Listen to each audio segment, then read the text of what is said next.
nous avons décidé d'en parler également. Il s'agit de ce qui se passe au niveau du ministère de l'enseignement primaire, secondaire et technique. Vous le savez, on dit de ces ministères avoir détourné de l'argent qui était destiné, n'est-ce pas, à l'organisation de la compétition de football interscolaire.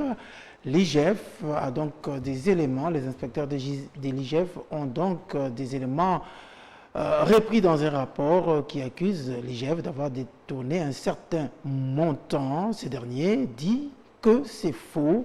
L'IGF a tort. Nous en parlons sur ces plateaux. Vous le savez également. Le ministre de l'économie sur le banc des accusés de certains députés. Oui, ce secteur est accusé de ne pas connaître des avancées. Donc, une motion de défiance est en gestation à l'encontre de ces ministres. Ça fait polémique, oui, ça fait polémique. Pourquoi pas une question orale avec débat?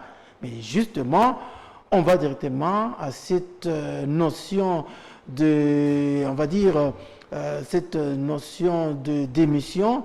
La question reste posée, les gens en parlent. Nous avons décidé également d'en parler sur ces plateaux. Et enfin, nous ne pourrons pas terminer cette émission sans pour autant parler de la session parlementaire qui est beaucoup plus électorale, processus électoral en République démocratique du Congo. Donc, nous en parlons. Sachez que les experts nous font dire déjà que nous avons encaissé un retard. Allons-nous nous en sortir? C'est la question que nous nous posons justement dans ce numéro du plateau spécial tout de suite avec notre invité. Oui, un invité que nous avons invité pour vous, nos téléspectateurs des hautes factures. Merci à vous pour votre attention soutenue. Notre invité, c'est donc Monsieur Patrick Tanzi Mandrandel. Bienvenue à vous. Merci. Tout le plaisir est pour nous de vous recevoir sur ce plateau spécial aujourd'hui pour la énième fois. Oui, oui. Je vous remercie encore pour me faire confiance. Chaque fois de m'inviter afin que je puisse étaler ce que je pense sur mon pays. Alors, il faudrait ce que je pense pour l'avancée de la vision, surtout de notre chef de l'État, Félix Antoine Tshisekedi. J'aime rappeler que vous êtes député honoraire et initiateur de Fachi Positif. Oui, ça, c'est une association. Oui, c'est une association pour appuyer le chef de l'État.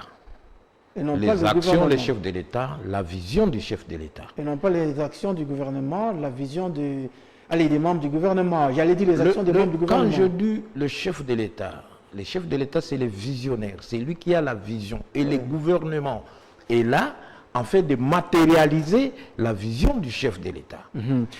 Alors, Tanzi Mandrandel, aujourd'hui, je ne suis pas seul pour vous questionner, pour échanger avec vous sur l'actualité politique. À côté de moi, il y a Baron Kaputa, journaliste à Univers Groupe Télévision. Bienvenue à vous. Merci beaucoup. Je suis fier de vous avoir sur ce plateau pour m'accompagner à questionner notre invité. Vraiment, le plaisir est partagé en tout cas. Tout à fait. Alors, amis téléspectateurs, c'est parti pour ce plateau spécial avec Tanzi Mandrandel, excusez-moi. Avant toute chose, comment avez-vous digéré le nul que nous avons eu face à l'équipe de Maroc? Quand je parle de nous, c'est-à-dire les Léopards de la RDC face à l'équipe de Maroc, sans oublier que le second match retour interviendra donc demain déjà. Vraiment, c'est avec beaucoup de chagrin que nous avons terminé cette journée-là. Vous savez que toute la République était rangée derrière nos léopards, pas seulement à Kinshasa, même au fin fond du pays. Et il y a une chose que je vais vous dire, le football rassemble les gens. Avec le football, on n'a pas vu FCC, on n'a pas vu Union Sacrée, on n'a pas vu... Non, tout le monde était rangé derrière nos léopards. À commencer par le citoyen numéro 1, le chef de l'État. C'est encourageant chaque fois que notre nation se présente au terrain, surtout l'équipe de football. Nous voyons toujours notre président de la République venir, en fait, d'appuyer nos joueurs. Ce n'est pas seulement nos joueurs, appuyer la nation. Oui. Parce qu'ils représentent la nation. C'est une très bonne chose, chose qu'on n'a jamais vue au Congo auparavant. Et je conseille à notre président de la République d'aller dans ce sens-là.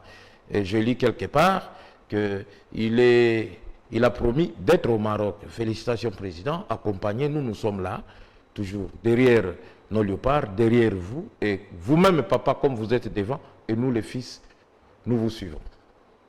Et ce qui reste, c'est à souhaiter rien que...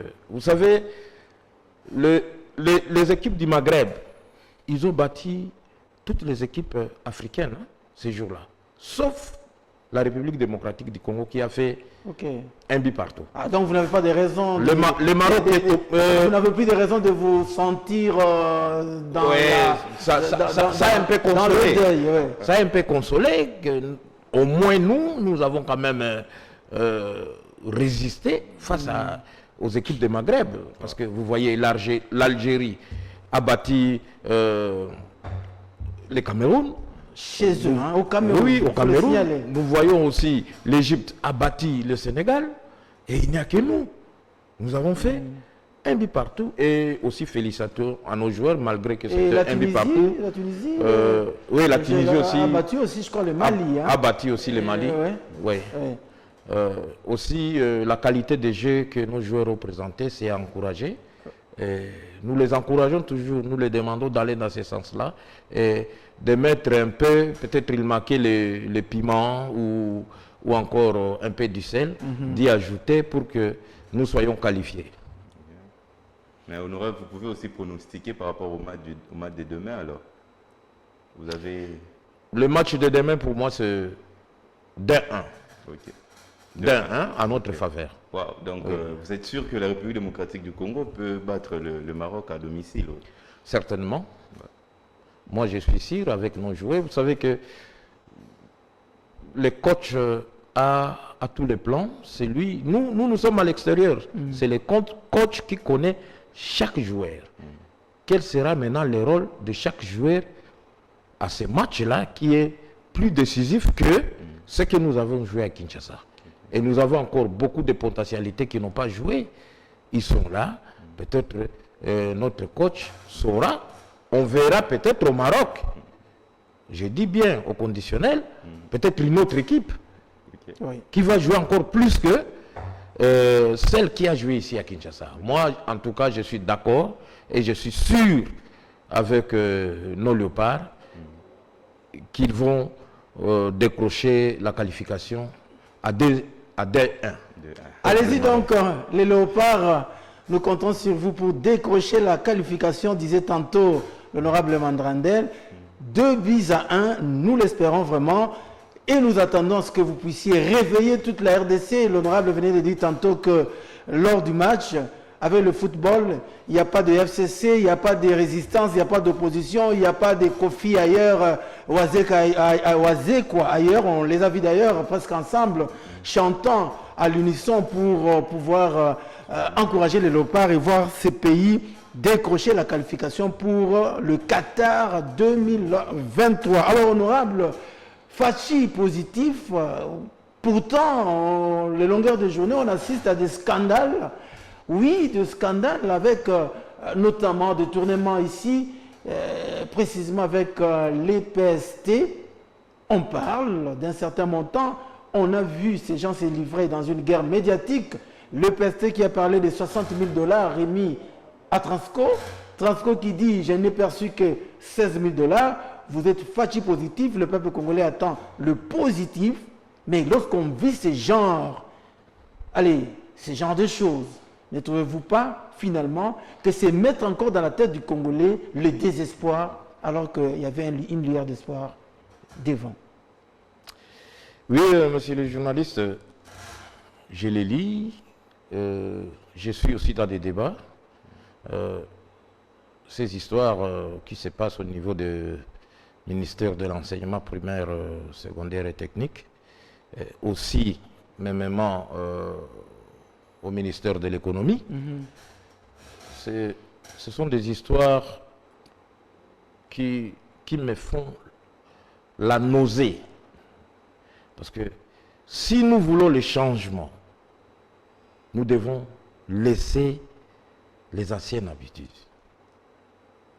Je félicite l'inspecteur général des finances, Jules Alinguetti. oui, M. Jules Alinguetti. Lui, il fait sa part pour la République. Ce que je vais demander à Jules Alinguetti, d'approfondir ces enquêtes, et nous ne pouvons pas même se fier sur les réseaux sociaux, ce que les gens disent, ce que les gens pensent, mais c'est lui qui est la personne attitrée à inspecter.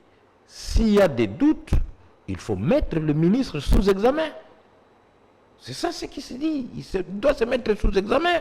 Mais est-ce que l'IGF peut publier un rapport sans pour autant être sûr de la véracité même du rapport que l'IGF publie? Bon, ça dépend. Hein. Ça dépend, ces histoires de la publication de rapports de l'IGF. Moi, personnellement, je me réfère toujours, comme j'ai dit à Kaniki, nous sommes dans un état de droit. L'état de droit commence par le respect des textes légaux. Commence. Alors, du côté de l'IGF, il faut voir les textes de l'IGF. On peut publier un rapport et que ces rapports-là manquent certains éléments qu'on peut compléter après. Ça aussi, il faut en savoir. On peut aussi publier un rapport. Dans ces rapports, il y a eu d'erreurs et on peut aussi faire un annexe en fait de corriger ces rapports. Ce n'est que normal. C'est comme le TFC. Hein? Même dans les travaux scientifiques, vous pouvez présenter votre travail, les jurys l'adoptent, vous terminez, mais il y aura après des années quelqu'un qui va tomber sur votre rapport et il va corriger. Il va corriger. Cela ne dit pas que vous avez fait un mauvais travail. Il vient ajouter un plus. Mais ce que je vais demander à notre compatriote Gilles Alinguetti, d'être toujours positif, de continuer à travailler de la sorte. Et maintenant, mais le vrai problème maintenant, c'est quoi? Dès qu'il termine son rapport, il le transmet à qui des droits? Si pas au président de la République, il le transmet au ministère public. C'est au ministère public aussi de nous faire un très bon travail. Oui, mais nous, en tant qu'intellectuel congolais, en tant qu'analyste, vous l'êtes également en tant que député honoraire. Lorsque vous dites avoir donné 60 000 $ à telle entreprise et l'entreprise en question montre preuve à l'appui qu'il ne s'agissait que de 16 000 $, là, c'est lorsqu'on parle de Transco, mais il existe également l'autre entreprise qui a parlé sur le polo, les tuniques que devaient porter les élèves, qui a également d'ailleurs traduit le ministère en justice pour faux et usage de faux avoir trafiqué ces factures. Ça prouve déjà, bien que le ministère public n'a pas encore, ne s'est pas encore prononcé, mais en tant qu'intellectuel, on peut déjà dire qu'il y a un oui sur roche. Bon. Et que ça donne un désespoir aux Congolais sur la gestion, parce qu'on parle de la gestion. Franchement, c'est flou. Mais il faut comprendre une chose. L'inspecteur des finances n'arrête pas les gens. L'inspecteur des finances fait son travail et il se limite à son travail. Et le reste, il le transmet. OK? Au président de la République. C'est au président de décider. Il peut demander qu'on puisse transmettre les dossiers à la justice, soit il dit il faut abandonner ces dossiers. Ça, c'est de la compétence du président de la République. On ne peut pas en faire débat. Mais Alinguetti lui-même n'arrête pas les gens. Il faut que les gens comprennent. Alinguetti ne fait que transmettre les dossiers à la justice. C'est au ministère public maintenant de continuer. Mais quand on parle de l'état de droit, par exemple, lorsqu'on a un dossier aussi clair sur les détournements, vous avez fait allusion au président, mais vous, en tant que Fachi positif, alors, cette positivité-là n'amène-t-il pas, voilà, n'incite-t-il pas le président à pouvoir prendre des décisions qui s'imposent par rapport à des tels cas de détournement? Mais oui, certainement. Nous dénonçons toujours de tels cas. Il y a une chose de penser. Il faut savoir, l'état des droits, c'est d'abord le respect des textes. Il ne faut pas que nous allons dénoncer en amont que disent les textes. Et aussi, dans les faits positifs, nous ne voulons pas incriminer les gens innocemment. Ça aussi. Nous ne voulons pas, parce qu'on a dit, tel a détourné, et bien que nous voyons ce flou, nous allons faire pression. Il faut que les dossiers aillent à la justice. Et c'est à la justice de décider. Alors, Fati positif, justement, Patrick Tanzi. Fati positif, alors que l'économie, on a promis ce que l'économie appelle le Mbolongo. Finalement, ces Mbolongos ne sont pas arrivés. On a dit que ça devrait arriver au mois de décembre. Ça n'est jamais arrivé. Sur le marché, le panier de la ménagère souffre. Est-ce que nous sommes toujours là dans Fati positif ou nous sommes là dans Fati négative? Quelquefois, vos voisins le diraient ainsi. Oui, je voulais ajouter quelque chose sur Alinguetti. Ce que j'ai trouvé, je trouve mal et je dénonce aujourd'hui à notre inspection générale des finances, c'est 2 poids 2 mesures.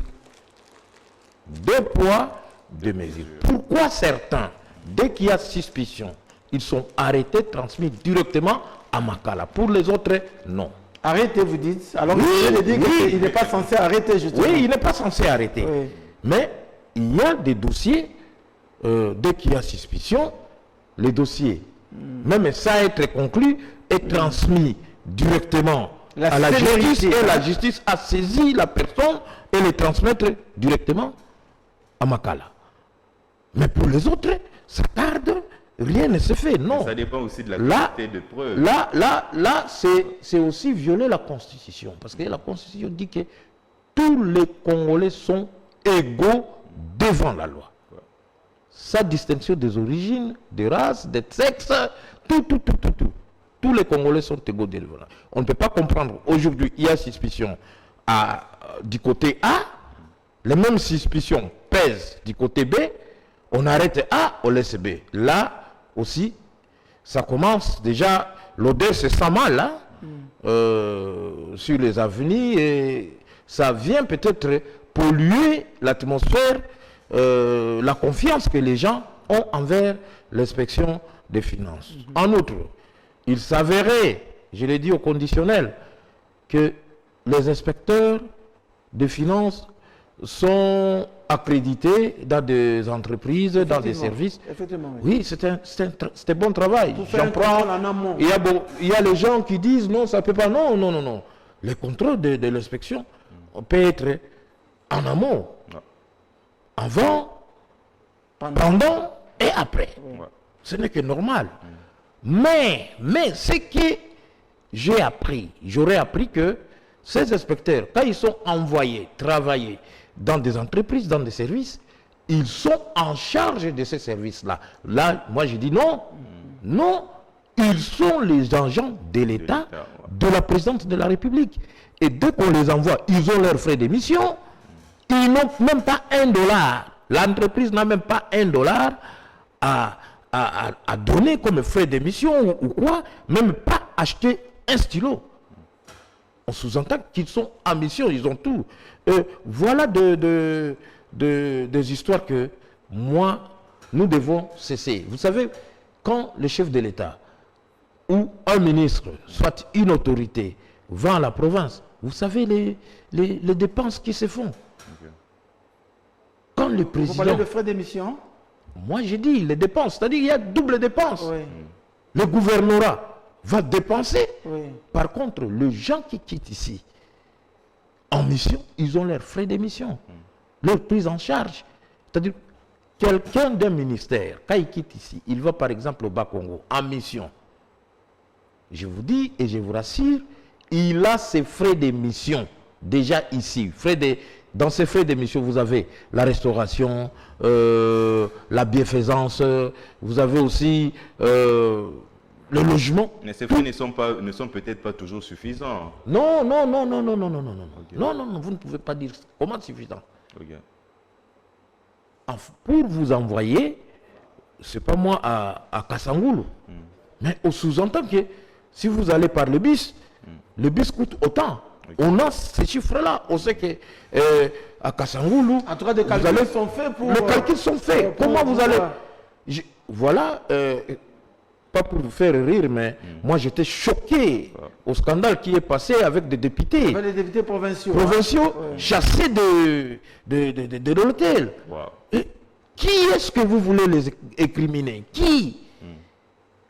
Pensez-vous vraiment, un homme normal, que le président de la République peut inviter les députés provinciaux comme ça, sans frais d'émission, ils peuvent venir à Kinshasa? Non. Sans avoir planifié. Non, c'est la honte, hein. C'est la honte pour vous qui parlez de parti politique. Ce n'est pas la honte pour le gouvernement, ni pour le président, c'est la honte pour ces députés. Moi, je vais vous dire ceci. Mais les députés sont en mission. Non. Ouais. Moi, je vais vous dire ceci. Qu'est-ce qui s'est passé? Je vais vous donner un exemple propre à moi. Okay. Nous avons, quand je suis au Parlement, nous avons effectué une mission au Maroc. On arrive au Maroc, peut-être ça va vous faire rire. Devant Dieu, on nous a remis $2500 comme frais d'émission à l'étranger. Nous allons, on se présente au Maroc. On va nous présenter à l'hôtel du roi, au Rabat. Toute la délégation, les collègues sont passés. On appelait les gens pour remettre les clés de la chambre. Mais moi, heureusement, mon nom c'était. Je suis venu, j'étais la dernière personne. On m'appelle. Monsieur Tanzi, oui. Voici votre clé d'hôtel. J'ai pris la clé, je fais 2 pas et puis j'ai un peu réfléchi, mais j'ai dit, mais non. Je rentre. Monsieur, la chambre ici coûte combien? Okay. 360 € la nuitée. 360 €. Okay. Moi-même, on va faire 5 jours au Maroc.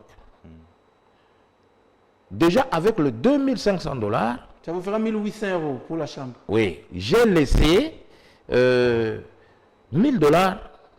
non $500 à madame. Et j'ai voyagé avec $2000. Et déjà, avec 360 €, c'est presque 1800. Oui, presque $1800. Moi, je me suis dit non. Donc, je vais rester avec $200. Et comment je vais maintenant la restauration? Vous voulez dire quoi par là, honorable? Moi, je me suis dit non. Moi, j'ai appelé l'ambassadeur, notre ambassadeur du Maroc. Heureusement, il était encore avec le chef de la délégation. Je lui ai dit, moi, en tout cas, je lui ai dit à Lingala, Ngana Imongala, Naoka Sonité. Je lui ai dit, je vais passer la nuit ici. Pas dans cette chambre. Chez moi, une autre chambre qui peut encore coûter moins cher. On nous dit qu'on n'a pas bien évalué le besoin de ceux qui vont en mission par rapport à l'argent qu'on leur a remis. Je vais dire le moyen qu'on leur a remis. C'est pas ça. On a bien évalué. Ce sont ces gens-là qui sont entrés dans l'ivresse du lait. Excusez-moi de le dire. C'est-à-dire que vous avez vos frais d'émission. Vous arrivez quelque part. Et il faut savoir, quand le gouvernement cherche à loger les gens, vous êtes en mission, ils partent vous loger dans des hôtels d'élix. En oubliant que l'argent qu'on vous a remis, vous ne pouvez pas. Donc c'est comme si on vous autorise à terminer tout votre argent dans votre hôtel. Donc l'argent n'est pas proportionnel. Alors, il faut que vous-même, vous puissiez réfléchir. Ils sont arrivés à Kinshasa. Bien sûr, il y a eu le service de protocole qui les a conduits jusqu'à l'hôtel. Mais est-ce qu'ils n'ont pas eu le temps de réfléchir? Le temps de réfléchir. L'hôtel ici coûte combien? Je vous en prie, honorable, n'oubliez pas qu'ils ont été aussi invités. Et il appartient à celui qui invite de prendre soin de ces hôtes, de ces Monsieur le Premier, d'ailleurs, notre vice-premier ministre, ministre de l'Intérieur l'avait dit. Ils ont reçu leurs frais avant de quitter. Ils ont reçu les frais. À eux maintenant de gérer. Allez, de gérer, puisqu'on parle justement des députés provinciaux. Vous êtes, il faudrait dire, de Haute-Ouélé. C'est une province. Au moment où on parle du développement de 145 territoires, quel est l'espoir, à votre avis, puisque vous êtes un député élu de là, quel est l'espoir que ceci génère auprès de vos congénères de savoir que voilà un gouvernement qui s'amène avec un projet de pouvoir développer le Haute-Ouélé et dans les conditions dans lesquelles cette province se retrouve à l'heure actuelle?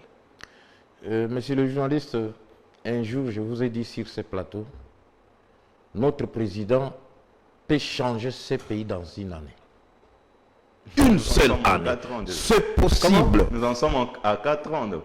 Non, moi je l'ai dit, il peut. Ouais. Et c'est la volonté. Okay. On n'a pas bon crier que nous avons un budget minime, tout ça, non. Les Burkinabés disent, il n'y a pas de 2 sans 1. Ah, okay.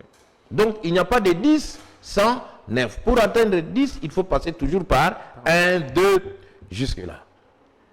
Mais je vous dis, si vous voyez le budget passé, même à l'époque de l'ancien régime, j'étais député, moi j'ai toujours dit, pourquoi avoir ces budgets de 10 milliards? Pourquoi avoir des budgets? Vous voulez les grands, au moment où vous ne savez pas gérer $1, vous voulez gérer des milliards? Non. Il faut d'abord apprendre à bien gérer. Voici le problème. Vous avez parlé ici, rien que au ministère oui, il y a déjà des problèmes. Rien que payer quelques t-shirts, il faut soutirer. Rien que, je ne sais pas, moi, j'apprends, il fallait remettre une petite cagnotte à ces joueurs-là. Il y a aussi, sur $5,000, ils ont reçu $800. J'ai lu ça quelque part. Les obsèques aussi, il y a des détournements. Oui, les obsèques. Les obsèques, détournements. Voilà. Bon, finalement, comme il faut aider le président de la République, moi personnellement, et la population du Haut-Ouélé compte beaucoup sur le projet du développement de 145 territoires. De 145 territoires. Pourquoi? Pensez un peu, tous nos régimes, s'ils avaient pensé comme Félix-Antoine Tshisekedi, notre président, que le Congo ne sera pas ce qu'il est aujourd'hui. Bien sûr, chez nous, rien que chez moi, à Farage, nous avons des entités qui bénéficient de la redevance minière. Parce que la société Kibali Gold Mine, les géants miniers d'exploitation de l'or en Afrique, c'est chez nous. Alors, avec le pays, ils ont monté des comités locaux de développement qui gèrent cet argent-là de rétrocession, avec aussi les projets de chefferie. Chez nous, quand même, il y a de ces chefferies qui ont déjà construit. Donc, on peut dire que les choses en Haute-Ouélé sont en train d'évoluer, en train d'évoluer de manière positive. Oui, positif. Les chefs de collectivité, c'est la gérance. Nos chefs de collectivité, actuellement, ils sont ouverts. Ils ne sont plus enfermés comme les anciens chefs. Ils sont ouverts dans des débats. Ils sont ouverts aussi dans des reproches. Je peux leur dire, chef, vous voulez faire ceci. Et nous pensions que, on doit mieux faire d'abord ça. C'est comme ça. Il y a des centres de santé, des structures de santé construites par les fonds propres des collectivités. Il y a des bureaux déjà de collectivités construites. Il y a des écoles. Mais non, avec ce qui va nous apporter le projet des chefs de l'État sur les 145 territoires, c'est un de plus. Et moi, personnellement, j'avais appelé nos chefs de chefferie et puis nos secrétaires de comité local de développement, en fait, de les demander de se réunir, de faire d'urgence des propositions sur les projets qui est déjà en cours. On fait déjà en amont ici. Qu'on puisse suppléer à certains points, tels que la construction du bureau de la chefferie. Voilà, nous avons déjà un très bon bureau d'Élix. Donc on va dire que de ce côté-là, il n'y a pas tellement de détournement avec, vous avez dit, le gold mining, le frais, l'argent qui ressort de ce gold mining. On peut dire que de votre côté, où elle est, il n'y a pas de détournement, la gestion est efficiente. Les résultats monsieur le journaliste ne dit pas ce qui ne vient pas de moi. Moi je dis pas, moi je pose une question. Nous avons encore à réclamer. Parce que 2018, toute l'année, l'entreprise Kibali Gold Mine n'a pas versé la redevance minière toute l'année de 2018. Il n'a versé aucun rond. Alors, l'ITIE était chez nous il y a quelques jours. Ils l'ont clairement dit. Et il faut tout faire maintenant pour que l'entreprise puisse payer cet argent-là. Et je crois que l'entreprise s'est arrangée. Et dès qu'il paye la redevance, il augmente quelque chose de plus conformément au calcul, afin de commencer à empirer ces dettes-là. Oui, mais il n'a pas payé pourquoi? Ça veut dire que quelque part, il est en train de soudoyer les personnes chargées justement de percevoir cet argent. Qu'est-ce qui peut faire qu'une entreprise minière qui sait qu'elle doit des redevances annuelles à telle province ne le fasse pas alors qu'il y a des services appropriés? Là, on ne peut pas parler de détournement. De la corruption, donc? Non, pas d'abord de la corruption. Qu'est-ce qui se passe? Celui qui verse l'argent, c'est qui? C'est l'entreprise. Et il verse à qui? À l'État. À l'État, Parce que quand vous parlez de la chefferie, la chefferie représente l'État. Ok? Nous avons le pays, nous avons la province, nous avons les entités décentralisées. Il représente l'État, les chefs de chefferie. J'ai toujours appelé, je l'appelle toujours, il s'appelle, par exemple, mon chef, il s'appelle Jean Obote Sirika, mais moi je l'appelle Jean Obote Sirika Tshisekedi. Pour lui faire voir que c'est lui le représentant du président de la République chez nous. Donc il doit tout faire aussi afin de matérialiser la vision du chef de l'État dans notre chefferie. Donc une façon de les conscientiser chaque fois à matérialiser la vision du chef. Donc comme Edi Kaniki Tshisekedi, pour que je sache que je suis le représentant du chef de l'État dans mon entité. Vous savez, je vais vous faire rire, certaines personnes au quartier m'appellent qui? Au lieu de m'appeler Tanzi, ils m'appellent Chitanzi.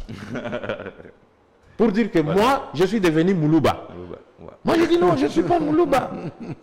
Parce que je vous parle du chef de l'État. Je suis devenu Moulouba. Non. D'abord, un Tshisekedi n'est pas Moulouba. Tshisekedi n'est pas un Moulouba. C'est un Congolais. Dès qu'il est devenu président, il a perdu sa tribu. Il n'a plus de tribu.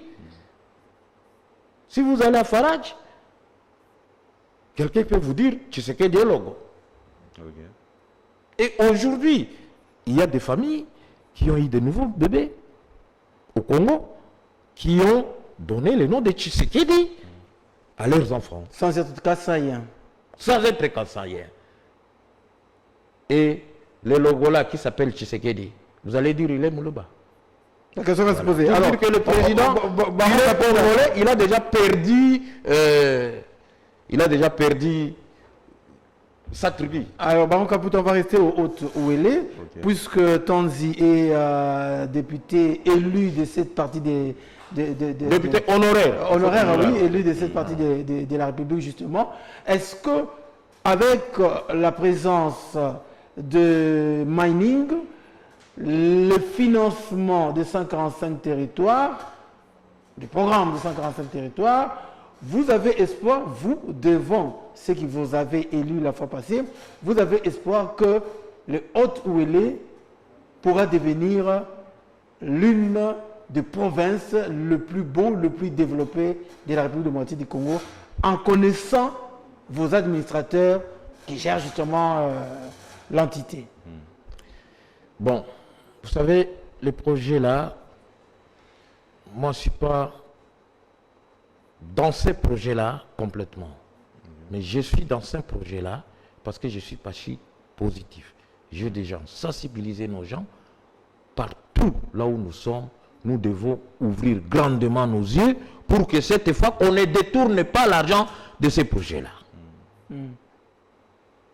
Et ce projet ici, initié par le président de la République, vient encore faire le boom qu'a fait le projet de la gratuité de l'enseignement. Ça vient encore ajouter. Ce n'est pas les histoires là de vos poissons, de vos chanchards là. Là, moi je n'ai jamais accepté ça. Non. Ça, ce sont des gens qui viennent, les matolistes qui viennent à côté du chef de l'État avec des faux projets. Je l'ai dit la fois passée. Moi, je suis contre ces projets. Je n'ai même pas mangé les poissons là jusqu'à aujourd'hui. Mais ça n'est jamais venu. Non, il n'y en avait pas. Il n'y en avait pas. Comment pouvez-vous comprendre que les Congolais doivent faire devant une porte, on peut retrouver 1000 personnes, 600 personnes en train de se bousculer pour avoir les... Et moi, aller là-bas, non? Et donc le projet 145 territoires vient rejoindre la gratuité de l'enseignement. Voilà, ça, ce sont des projets, c'est ça les sociales. Mais n'y a-t-il pas encore un risque de détournement comme là, vraiment, en tout cas, Alingeti n'est pas seul. Okay. Là, vraiment, je rassure vraiment l'inspecteur général des finances, notre compatriote Alingeti, il n'est pas seul. Il y a aussi les Tanzi Alingeti. On sera tous des Tanzi Alingeti, des Kaniki Alingeti. Donc, pour surveiller quelque chose que nous voyons que ça ne tourne pas bien, mais nous écrivons c'est ça ce que les Congolais ignorent. Tout Congolais est libre d'écrire au ministre, ce n'est pas seulement les députés, d'écrire même au président de la République, d'écrire à Alingeti. Moi, je dis toujours à mes gens en Faradj là-bas, dans le Haut-Ouélé, vous êtes là, il y a beaucoup de choses qui se passent. Parce que aujourd'hui, les Haut-Ouélé, c'est parmi les provinces les plus riches de la République. Mais le problème, c'est le problème de la gestion qui se pose. Parce que chez nous, nous avons la redevance minière. Nous avons la rétrocession. Et nous avons les taxes provinciaux. En dehors de ça, il y a des investissements sur transfert aux provinces qui émanent du gouvernement central. C'est comme le projet de 145 territoires. Ce sont des investissements sur transfert aux provinces. Est-ce que tous ces fonds-là sont très bien canalisés pour... Voilà, c'est ça le problème. Okay. C'est ça le problème. À vrai dire, dans les Haut-Ouélé, ceux qui essaient un peu de partir dans le mieux, c'est peut-être les routes. Franchement, le gouverneur se bat pour les routes. Or, nous avons des routes à terre battue. Okay. Et avec la saison pluvieuse, vous savez, ici c'est mieux. Chez nous, la saison pluvieuse dure pratiquement 8 mois. Et ces routes-là se dégradent. C'est aussi, permettez-moi, le temps de plaider aussi auprès de notre gouvernement, de pouvoir mettre un peu un coup de pouce à côté de notre gouverneur pour l'aider concernant la route. Mais ces routes-là, concernant le route, l'eau, il n'y en a pas. Dans les Haut-Ouélé, nous n'avons pas de l'eau. C'est ça aussi le problème. On termine par là, hein, parce qu'on a... Et comme il n'y a pas de temps, prochainement, il faut qu'on parle un peu de ces projets. Il y a beaucoup de projets inutiles, que je juge inutiles. Comment pouvez-vous comprendre que nous avons les fleuves ici et que nous manquons de l'eau dans des avenues, dans des quartiers à Kinshasa? Comment le courant est à notre côté ici, à Zongo, tout ça, et qu'il n'y a pas de courant à Kinshasa? Alors l'agriculture au Haut-Ouélé, on la pratique ou pas l'agriculture finalement pour permettre... Le Haut-Ouélé, c'est une province agro-pastorale. D'abord, ça, il faut savoir. Nous avons des terres chez nous. On ne cultive pas comme au Bas-Congo. On n'utilise pas les engrais chez nous. Tout est bio. On va donc revenir. On sent qu'on a beaucoup à dire, n'est-ce pas, Baron Kaputa, en ce qui concerne le Haut-Ouélé. On est obligé de rendre l'antenne. Honorable Tanzi, un dernier mot peut-être pour terminer. Oui, pour terminer, je vais vous demander, si possible, peut-être On a beaucoup à discuter sur les Haut-Ouélé, par rapport aux avoirs des Haut-Ouélé et par rapport à l'exécution des projets, des budgets, tout ça. De sorte que Haut-Ouélé ne présente pas ce qu'il est financièrement. Merci. Merci beaucoup, honorable Tanzi. Patrick, merci d'avoir répondu à notre invitation. Merci beaucoup. Oui, merci, merci, merci. Merci Baron aussi Kaputa, merci également à vous d'avoir accepté de partager ce plateau avec moi. Merci beaucoup. En questionnant notre invité. Merci à vous, amis téléspectateurs, également à toi, fils et Philippe, pour la réalisation. Fabrice Bola, derrière la caméra, merci à vous. Plateau spécial revient demain en direct, 9h, en débat contradictoire avec plusieurs invités qui seront avec nous sur ce plateau. D'ici là, restez bénis du programme d'Univers Group Télévision et à bientôt.